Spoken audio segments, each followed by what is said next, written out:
ดีเด้อเนาะเต้นได้นี่จับขึ้นอีกเท่าไหร่ครับ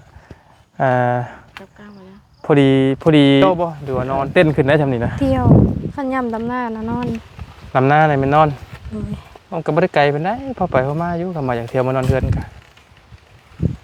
ทำไมนั่นลำหน้านี่มันนอนจะค้นหรือมัน3 คน4 คนมันที่เบิร์ดโบถิ่นหน่อยนะเบิดบ่เบิร์ดก็แบบติงคิงมาได้น่าทำยังไงคือว่าปวีบ่คือว่าลงทางกันบ่ไล่บ่พาไปขุดอ่ะหรือว่าจงใจไปขุดก่อนฮะขุดตะเสา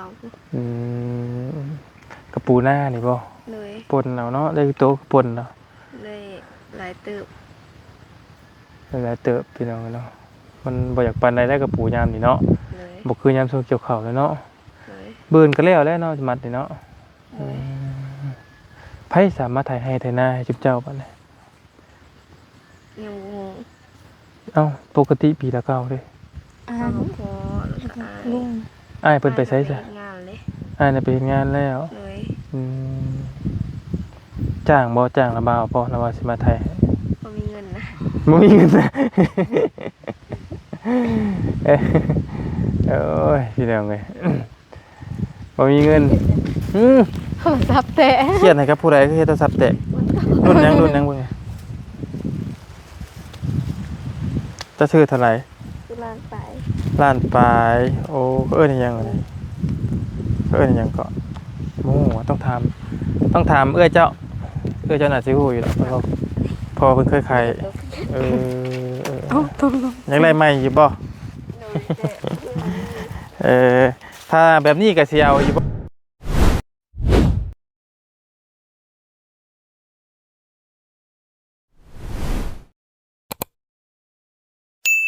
เคยบอกกูอยู่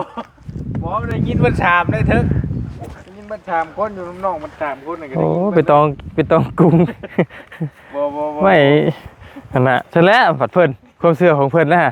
ถ้าเป็นข่อยว่านี่โอ้เจ้าอะไรตัวงูลอยบ่ได้บ่ฮู้คือกันตัวงูบ่จ๊ะกูเขียกอยู่สบายดีเด้อพี่น้องสบายดีกันเบิดกูสู่คนพี่น้องเอ้ยเนาะอันน่ะมาพอกับช่องของบ่ยาวชาแนลอีกคือเก่าพี่น้องเอ้ยเนาะอันน่ะมาอยู่กับช่องของบ่ยาวตอนนี้กับพอดีเมื่อวานนี้พี่น้องเอ้ยเฮาได้สัมภาษณ์ทางอันน่ะน้องผ้ากับน้องงาพี่น้องเนาะคือว่าเป็นเคสใหม่ป้ายแรงเมื่อวานนี้เปิดตัววันนี้พี่น้องเนาะคือเก่าพี่น้องกับบ่ยาวมาคือเก่าวันนี้เนาะมาเยี่ยมมายามน้องเพิ่นแต่ว่าสิเปลี่ยนสถานที่นึงเมื่อวานนี้ไปเยี่ยมอยู่เฮือนแต่มื้อนี้มาเยี่ยมเบิ่งอยู่ให้อยู่นะเนาะเพราะว่าเมื่อวานนี้รู้สึกว่ามันบ่ยาวก็เก่งๆแบบนึงอยู่พี่น้องเนาะคนเพิ่นเบิ่งน่ะคือ AI แบบนึงนะ มันอยู่ในบ้านเลยเนาะอันน่ะพอดีมาพ่อกับบ่ดีพี่น้องเอ้ยคือว่าผีหลอกว่าซั่นคิดดิน้องมันกำลังพายกระยังมาเลาะหาคุดจิโร่หาเฮ็ดหายังมาหั่นแหละเปิดมาเลยเห็นอยู่ริมทางนั่นก็เลยจอดคุยกับน้องเพิ่นหน่อยนึงแล้วก็เอา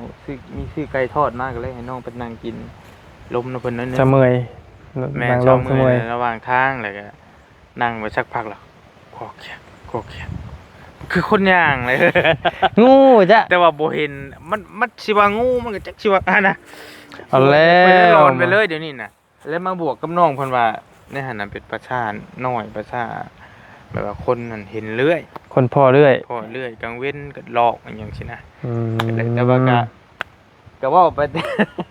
เลยพากันเล่นกินเนี่ยก็ข่อยเป็นคนขี้ย่านอยู่แล้วนะฉันงูคือข่อยไปกับลุงเฮิมน่ะมันจะคำคือคนจิตคนอ่อนนี่อันโหคันงูข่อยแห้งแลนแห้งแบบแลนเลยข่อยแบบปวดขี่นะพี่น้องขอโทษขวกเขียวเก็บซองหาแลนหาข่อยนะโตซ้ำนี่โอ้แห้งแลนนะข่อยแบบนั้นแล้วถ้าพอแล้วเราว่าเอ้าหมองมันได้เราอ่ะมองพี่ให้พี่หน้านะบอกความหมายมึงมีไปใช้มองมันได้แล้วอ่ะมองตัวพี่ไทยแล้วนะ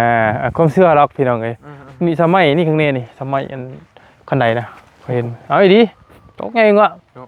คอย บริญาณเขาคิดว่ามันอยู่ป่าอยู่ดงเด้ไป้าซะหอมพอหอมปากหอมคอเนาะมีแต่ว่าฝากเคสน้องๆเพิ่นได้พี่น้องเด้อเนาะก็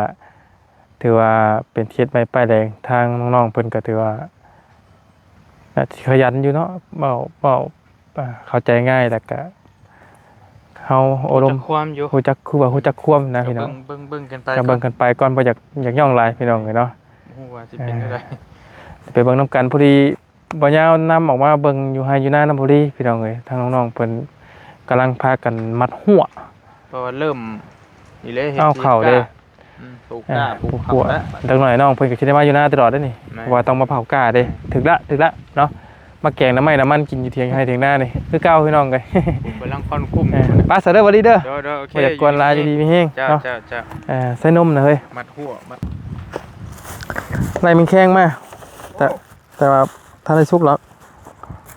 ไม่ปนจะเฮ็ดเฟื่องมาได้ตัวกินบ่ครับ คือไหนเนาะ อันนี้เอาไว้คลิปหน้าพี่น้องใครๆเลย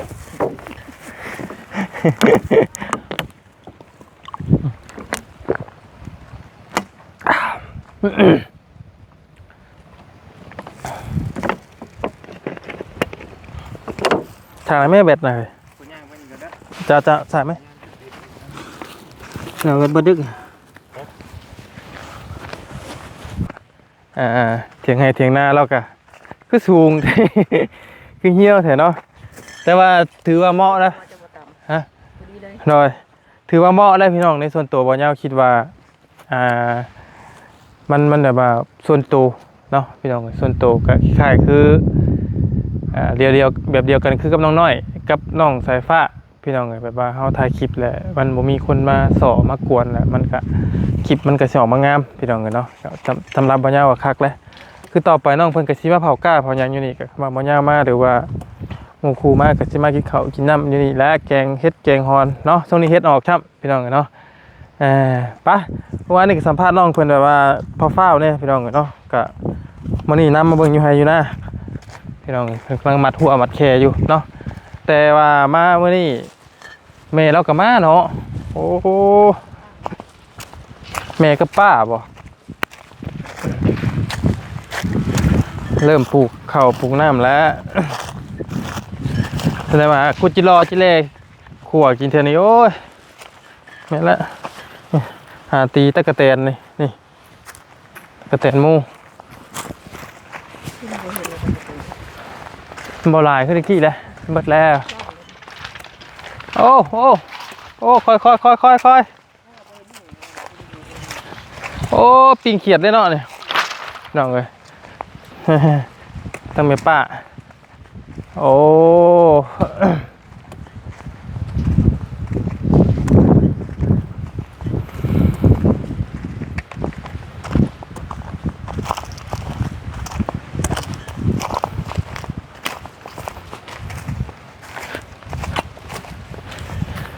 นี่หากระคุดมานี่เลยนี่เห็นยังไงใหม่อยู่เนาะ เฮดตะก้าพี่น้องเลยโอ้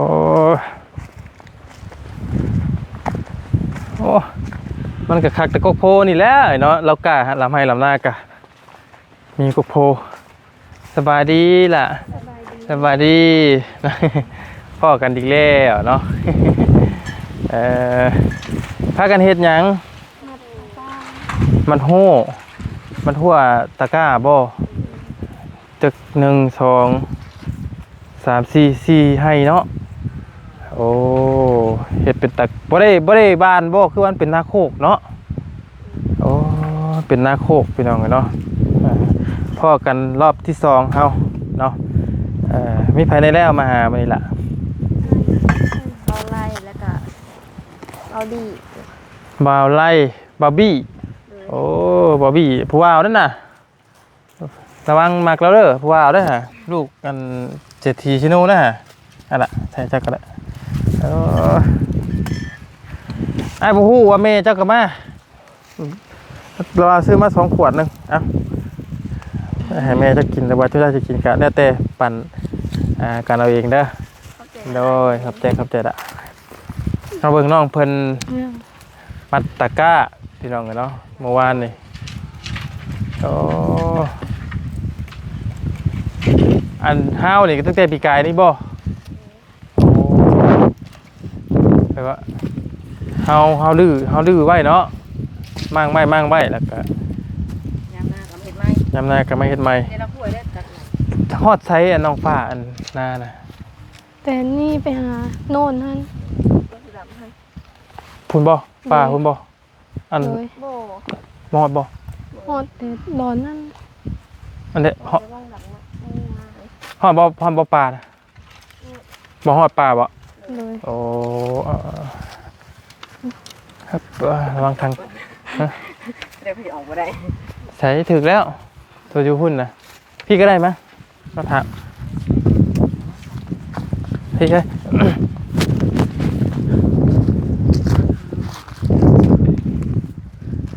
โอ้หน้าโคกพี่น้องมันเป็นหน้าโคกเนาะและข่าวจะสอบเนาะ เจ้า และข่าวเช้าสอบได้กลุ่มอยู่บ่ล่ะมีจักธงมีธงเดียวนี่บ่ ส่ง 2 ธงธงนั้นได้จักสอบ มาเลยซื้อแหละ ประมาณ70 สอบเนาะแต่ละปีก็พอดีพองามเนาะบ่น้อยบ่หลายพี่น้องเนาะทำเฉพาะกินนะเลือกกินอยู่ดอกถ้าคนบ่หลายพี่น้องเอ้ย70-60เนี่ยก็ถือว่าหลายเติบแล้วนะตะกะธรรมดาแล้วเป็นอยู่ให้นำคนมัดก่อนจังว่ากันยากละ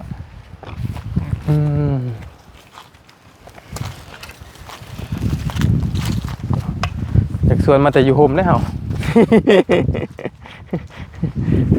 ชวนอยู่แต่โฮมได้เหรอจะหน่อยมาหาคุจิรอขัวกินนี่พี่น้องกันเนาะอันหน้าทงนี่บ่อันว่าอันที่เจ้าว่าพอเจ้าที่อันตั้งคณะแต่ตาละบอดนะห่วยบอกเป็นตาย่านแท้กินนี่ก็คือว่าผีดอกเว้นนี่บ่ร้อยบ่มั่นใจบ่ เกือบแหลนก่อน แลนแล้ว แหลน เพราะมั่นใจบ่ว่าผีนะ เลย เอายังมามั่นใจ เอาความเสียงยั้งอะไร เอาแบบเสียแล้วก็มันเป็นสถานที่ที่คนซา เลย แบบสถานที่แบบว่าเพิ่นเอิ้นมาอหยังก็ว่าบ่เป็นนะพี่น้อง ปากชา แม่เคสหม่องที่มันเคสอยู่แล้ว เคยหลอกแล้วก็หลอกเคยมีคนหลอกไปนี่นะถึงหลอก เสียงนี่เราก็เลยแบบว่าขึ้นเลยนะ อืม เป็นที่ดอกเป็นเพื่อนๆนะเพื่อนซะ มัดหัวมัดขึ้นประมาณจักห้าวนี่จัก3ห้าวเนาะแล้วก็เจ้าซุมเจ้านี่ว่าสิมาเผานี่ เลย บัดหน้าทงนั้นได้ใส่บ้านแล้วบ่ น้องเข้า ทั้งนั้นน้องเผาเนาะซุมเจ้าย่างมาบ่แต่ถ้ามากะย่างมาเนาะก็ดีนะพี่น้องก็สำหรับส่วนตัวบ่ยาวว่ามาเยี่ยมยามน้องเพิ่นอยู่ให้อยู่หน้าพี่แหละมันจะได้เป็น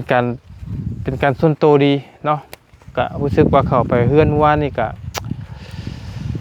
มันจังไดพี่น้องมันมาเบิ่งแล้วก็รู้สึกว่า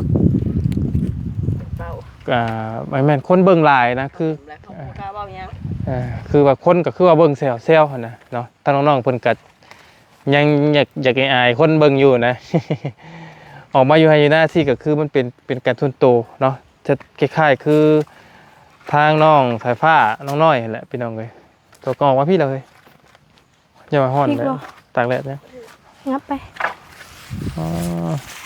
เอามัดเฮานี่แหละสั่งมานั่งคุยกันเฮานั่งคุยกันไหมเนาะนั่งอยู่กกโพนี่แหละนี่ใบโพกกโพก็มีอย่างเนาะ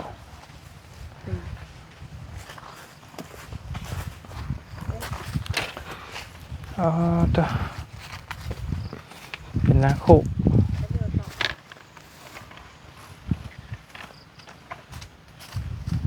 อันเวลาอยากเนาะไม่ได้สะ ก็ ไปหา ไปหา อยู่ไส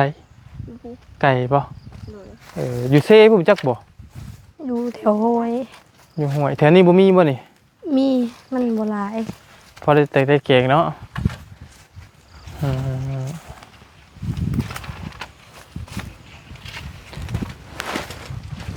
เอาดีๆเด้อเนาะ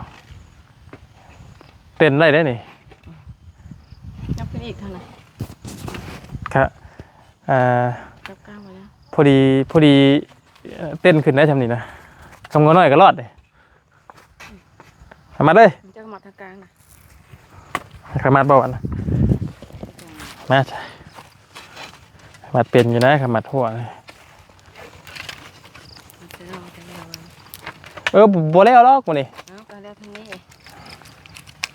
ผู้อื่นพุ่นแล้วสิได้ น้ำมันจะพื้น ในการมาทั่วต้องสอดนี่ได้มันสั่งบ่มาหรอกเป็นอยู่ได้มาทั่วเคยปลูกงูอยู่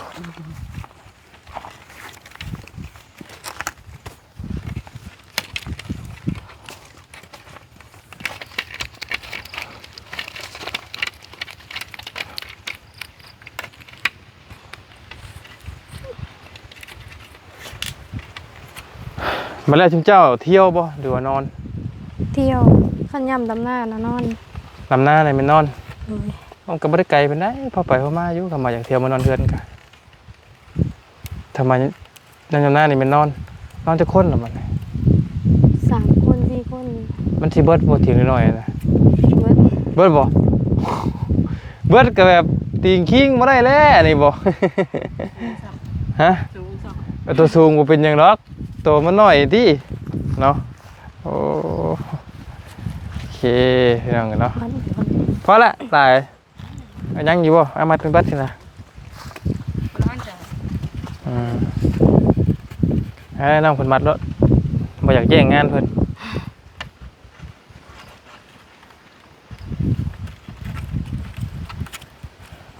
มัดไปซื้อได้รวมครับมัดตอกเอาตอกมัดหัวพี่น้องเนาะทนเท่าไหร่นี่พุ่นน่ะกล้าใหญ่พุ่นน่ะสบายเนาะให้นี่บ่แล้วนี่คำว่าบ่อยากมั่งกับปลูกหมูต่อเลยมีหนองบ่นั่ง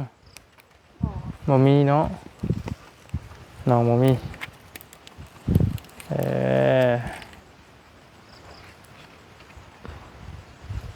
โอเคมานั่งแอนล่มกันก่อนบัดนี้พี่น้องเลยถอดเกือบนั่งเลยแจ้งอยู่บ่เฮ้ยแจ้งอยู่บ่แจ้งอยู่เนาะโอเคพี่น้องเลยทางน้องเพิ่นพามาให้มาหน้าเนาะพี่น้องเลยก็คืออยู่หน้าโคกพี่น้องเนาะทางน้องๆเพิ่นเมื่อคืนนี่ก็สัมภาษณ์แบบ คำๆหน่อยจังหน่อยพี่น้องเนาะก็อันนี้ทางน้องงาผู้นี้น้องผ้าพี่น้องเนาะโทรศัพท์ก็บ่มีใช้แล้วพี่น้องเนาะมีแต่ผู้นี้เนาะผู้นี้มีอยู่เนาะพากันกินข้าวแล้วบ่มันนี่ กินแล้ว อะไรยังกินกับข้าว คนกับปู ปนกระปูไปได้กระปูมาได้ใส่ พูดมือสาวนี่ เจ้าคุดเองบ่ เลย อันที่จะไปหน้าใช้สักกับอะไรนะนี่บ่หน้าตรงนี้บ่ โดย แล้วทำยังไง คือว่าบ่วีบ่คือว่าลงทางกันบ่ไล่บ่พาไปขุดอ่ะหรือว่าจงใจไปขุดก่อนเท่านั้น พูดตัวสาว กระปูหน้านี่บ่ เลย ปนเอาเนาะได้โตปนเนาะ เลยหลายตึบ หลายเติบพี่น้องเนาะ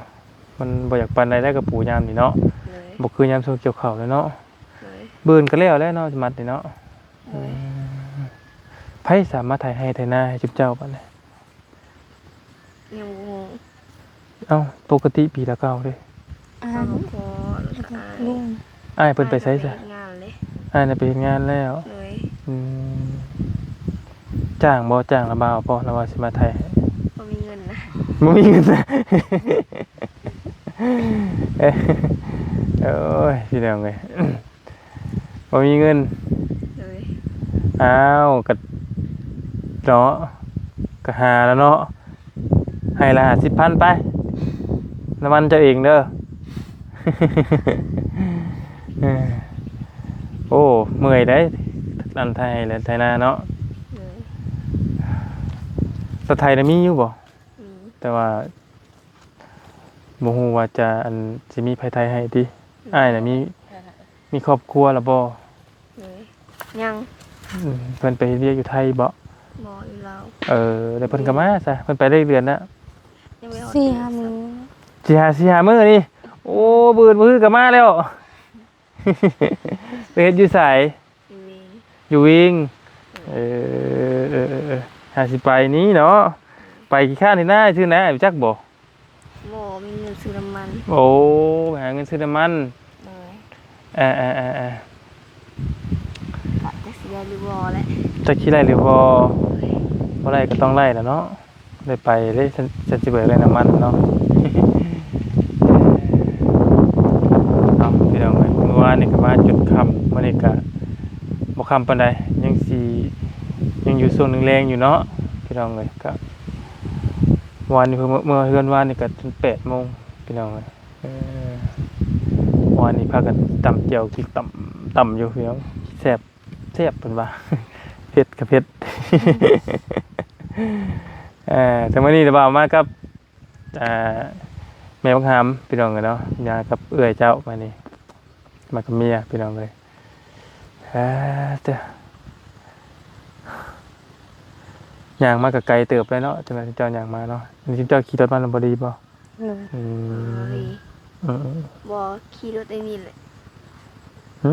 อายอันนั้นมาส่ง อ้ายไหน อะไร จังซี่มาแต่เช้าพุ่นบ่ มาตั้งแต่11 โมง โอ้ข้าวยังบ่ได้กินมาจักบ่ กินแล้ว เว้าบ่ได้อันไหนที่ว่าอยากกินข้าวกินน้ำก็เว้ากันตรงๆได้เนาะบางเทื่อยังบ่ได้กินข้าวกินน้ำเพราะแฮงเด้อเจ้าเป็นลมเป็นแรงได้เนาะพี่น้องเอ้ย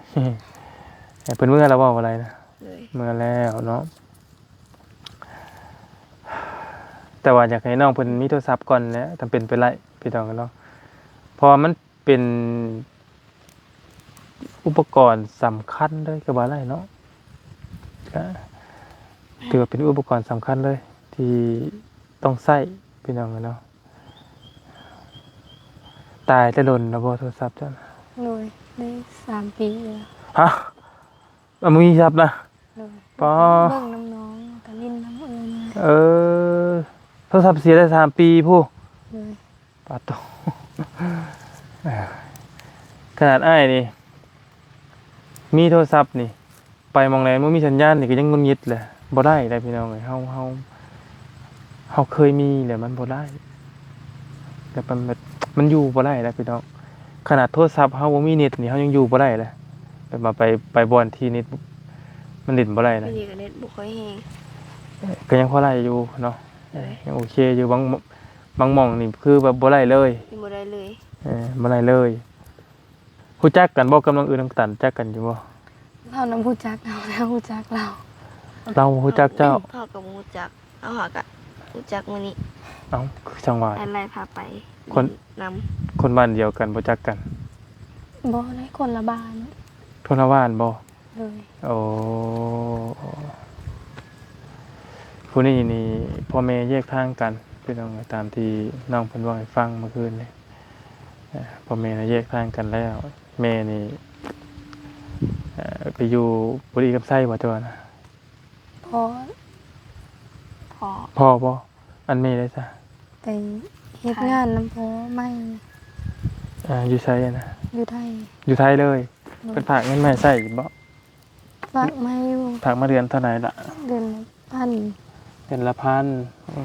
คือบ่โฮมซื้อโทรศัพท์มันตัวจะได้โฮมติ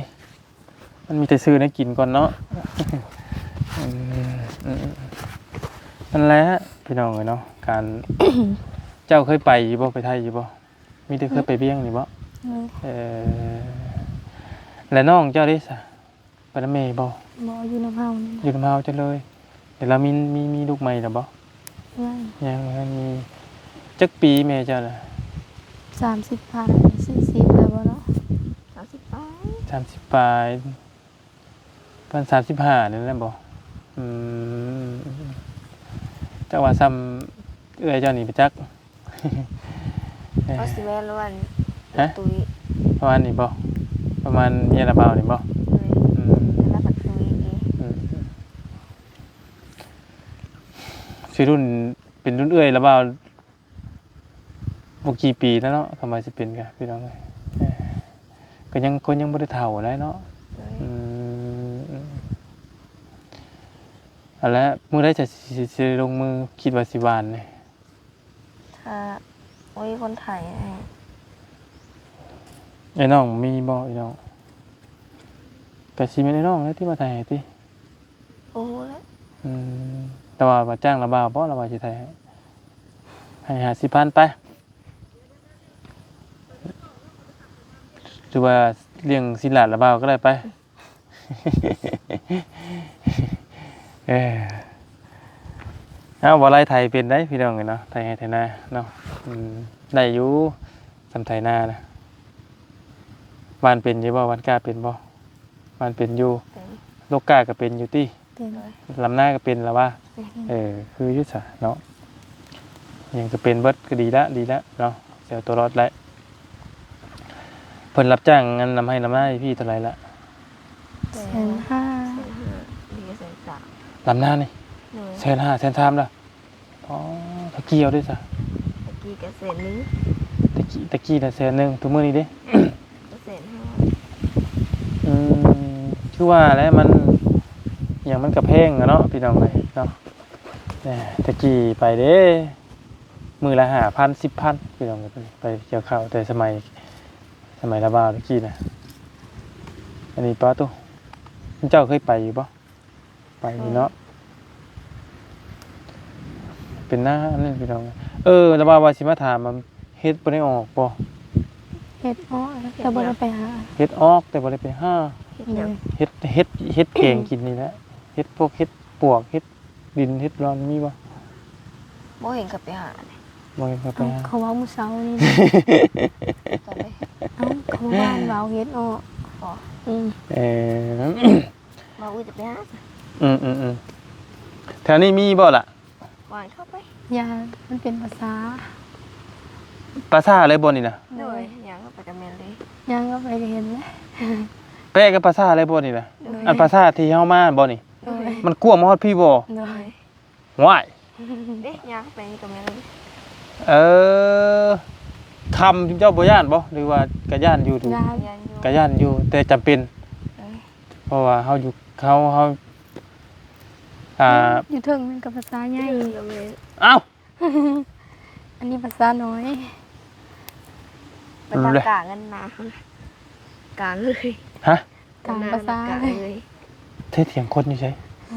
บ่ เออ มีภาษาน้อยเลยไง สมมติว่าคำตกแรงๆคำมาเนี่ย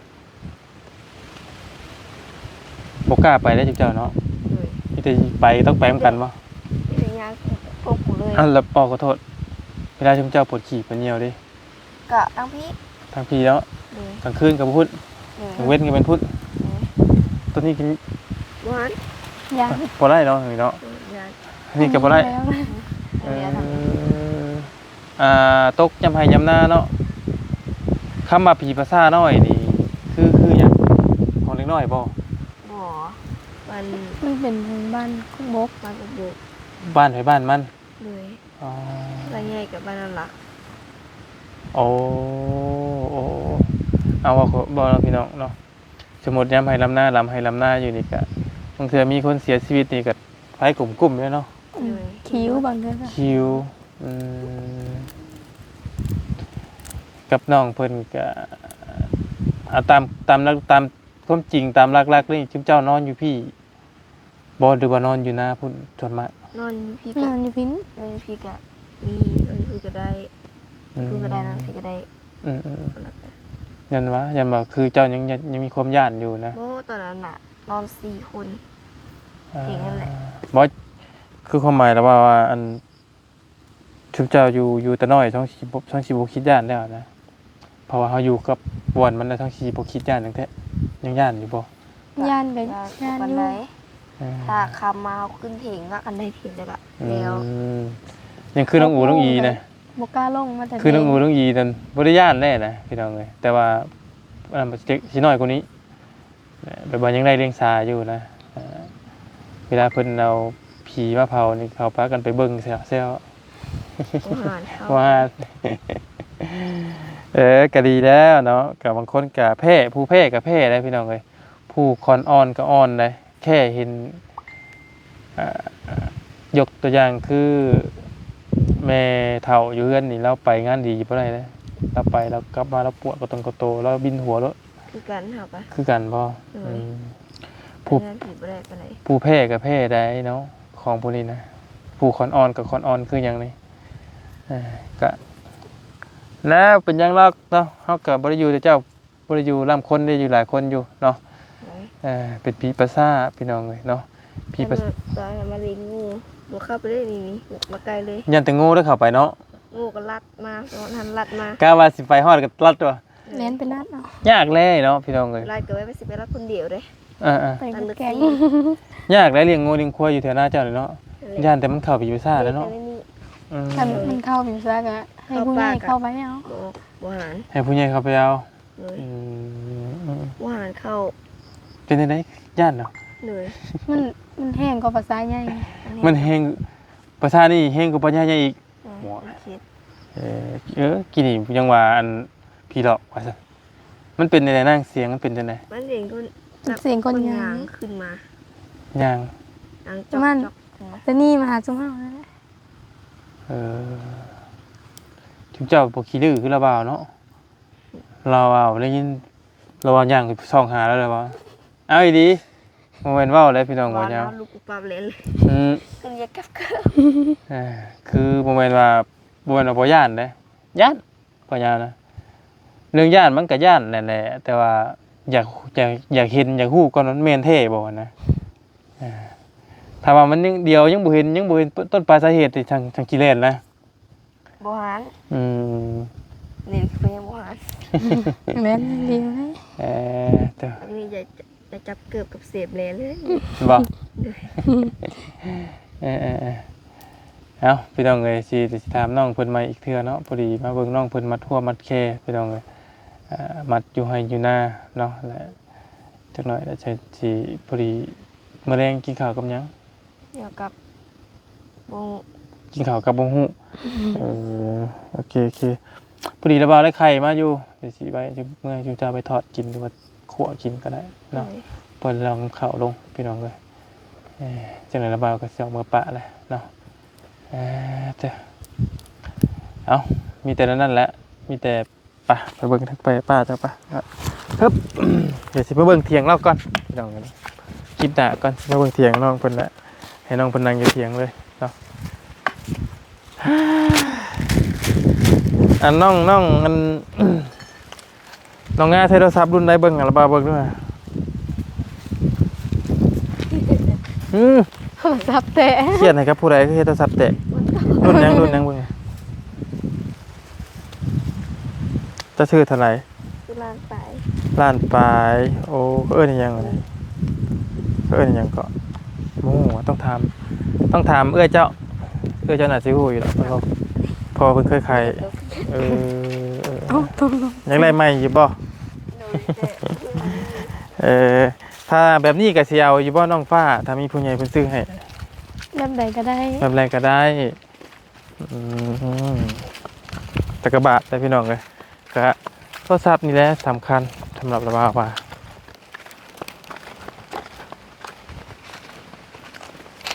จุดฟืนจุดไฟ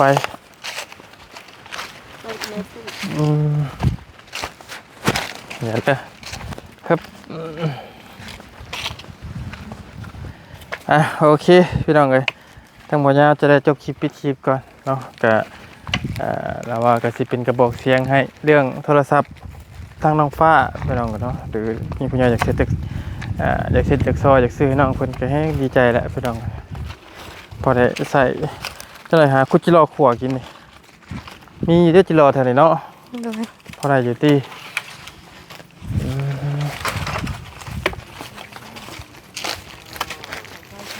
บ่ดีเมื่อล่ะบ่เห็นบ่ดีแปลงไหนป้อฝนตกกี่นี่แสดงว่าไหลลงไปเนาะ บ้านทำนาแต่ผู้หญิงบ้าน แต่ผู้หญิง ผู้หญิงเนี่ยมันถึงได้ค่ารองได้ดีแล้ว ใครก็ได้บ่ได้ โอเคพี่น้องเลยอ่ะยินดีมีแฮงเบิดกุศลทุกคนพี่น้องเนาะ บ่